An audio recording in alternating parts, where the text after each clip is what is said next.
Today I want to talk to you about why the scales can make you fat. That's right, they can make you fat. And why do I say that? Well, the main reason is because they stuff with your head.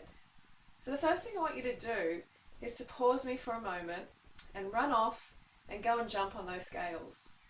Okay? So do it. Alright, I'm going to assume that you went and jumped on the scales.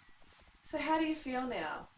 Do you feel better about yourself, or do you feel worse? My guess is that you feel worse. And the reason is because we never actually see that magic number that we want to see on the scales. It is always eluding us. For the rest of our lives, it basically eludes us. Because we go on the scales and, we want to see this number. It's very important to us. It's very important to our self-esteem. It's important to our relationships. It's basically important to our whole existence. Now, hopefully, if you're not stuck in this, scale obsession, then that's great. I applaud you. But so many people in society are stuck in it. And these are the people I'm talking to today.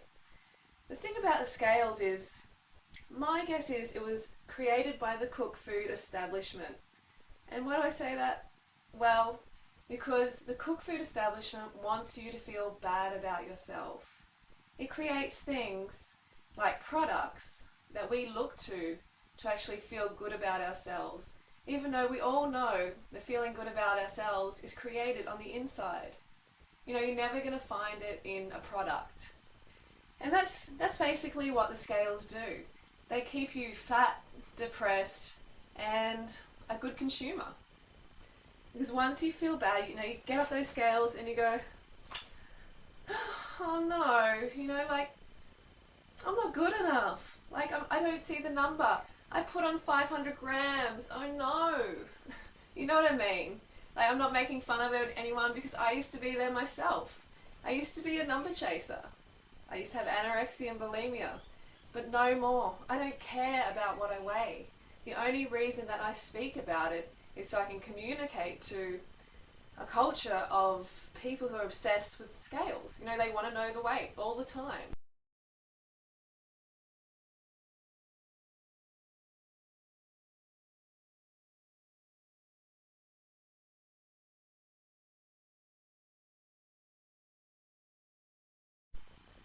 Alright, so it's a good thing if you can get out of that mindset and get into measuring your progress through your fitness goals, or how tight your clothing fits or how loose it is.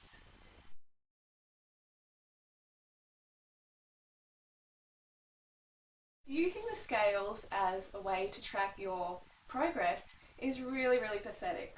You know why? Because the scales lie to you. Yep, that's right, they lie to you. Because they withhold the truth. And how do they do that? Well, they don't tell you whether you've lost muscle, fluid, fat, or bone. So how do you know what you're losing? You could be losing water weight. And most likely you are. If you're doing some crash diet, you're just losing water weight. And you're going to gain it all back on within, a couple of weeks or a couple of months. So save yourself the pain. With water weight, the body, especially females, the body fluctuates a lot because of hormonal changes. So just welcome a little bit of fluid change. It's natural.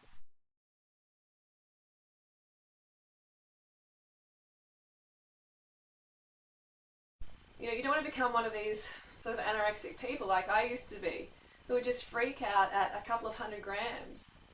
Or even a bodybuilder. I used to date bodybuilders, and they would just freak out at a kilo if they would actually lose a kilo. Most women want to lose weight, and most guys want to put on weight. But it's all crazy, because that scales is just lying. So just chuck it out. It might be actually a good therapy session to actually, smash the scales. But in all seriousness, we have to expect some weight fluctuations. Okay, so let go of that mentality that you need to be the magic number. Because the scales can ruin your relationship. I know that sounds so crazy, but they can ruin your relationship. Because if you get on the scales first thing in the morning and you don't see that magic number, and a lot of the time the rest of the day you're sort of going, damn, like, oh. And that can basically rub off into the relationships around you because you're so stuck in your head about this number that sometimes you don't even think properly. Maybe not everyone is like this, but I definitely was, and I know a lot of people who are. So just ignore it, don't get on the scales, bash them up, throw them out, just get on with your life, okay? Next thing is they can actually, and they do, make you fatter, indirectly. Well, sort of almost directly. What they do is stuff with your head. So you get on the scales, you don't see that magic number, and all of a sudden you're like, oh no, I'm too fat. I'm not good enough. I have to go on a diet. And then what happens is we start to starve ourselves. We starve ourselves of all the good foods, all the high carbohydrate foods, and all of a sudden we get really, really hungry.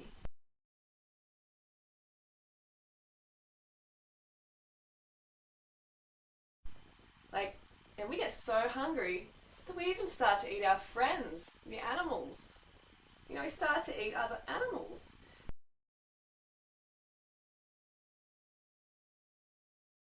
That's how hungry people get. And we all know that's not good for your health.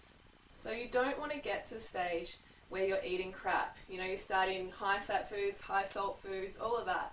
And then you wonder why you put on weight. See how the scales can directly affect your mental state?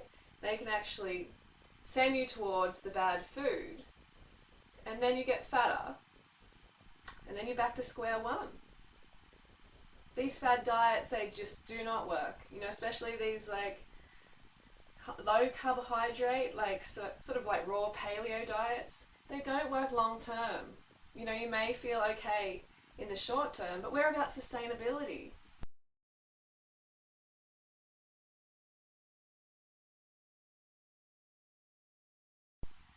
And back to the scales.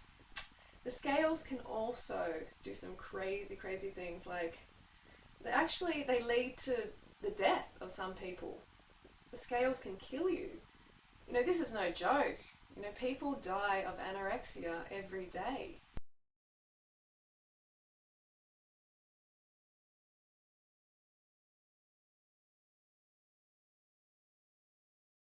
And that's directly related to that magic number. When I had anorexia, I actually, began to avoid the scales because I knew it was just doing my head in so much. And I didn't want to see that I hadn't lost weight. It's crazy. So you want to stay away from them for that reason. Be easy on yourself. Be patient. Put the scales aside and just focus on becoming fitter, becoming healthier and happier. Because that's what life is about. Life isn't about being a number chaser. Life is about getting the most out of it, having fantastic relationships, and being yourself, being your true self. And that's when you get that ideal weight without even trying. The way I got lean is I got off the scales because they were doing my head in. And you might be saying, well, it's not the scales' fault, it's our obsession with the number. And that's true. I don't want to give the scales too much of a bad time. But at the same time, if you're not strong enough mentally to be able to ignore that number, then I suggest you get off the scales. And the only time that I may use the scales is to check my hydration or to communicate my weight with someone else who really wants to know. Because athletes, when it comes to hydration, athletes may use the scales to check how much water they have lost, say after a run or a bike ride. So in that way it can become very handy. But if you've got this attachment to the number, then do yourself a favour and get rid of them. Remember this? You may have to do that just to really release it from your life. Don't get stuck in this cooked food world of buying products, to make yourself feel better, or trying to attain this number that is never going to be attained. You can chase your tail forever, and that's what they want. They want you to be fat and depressed, basically. Because fat and depressed people are not going to lead a revolution, are they? No way. Because they're apathetic, they're lethargic, they're unmotivated to challenge the status quo. So you don't want to become one of those people. You want to stand up and you want to be strong within yourself, because you can be. And a little number should not dictate how you feel about yourself. So reclaim your sanity and your weight and chuck the scales out.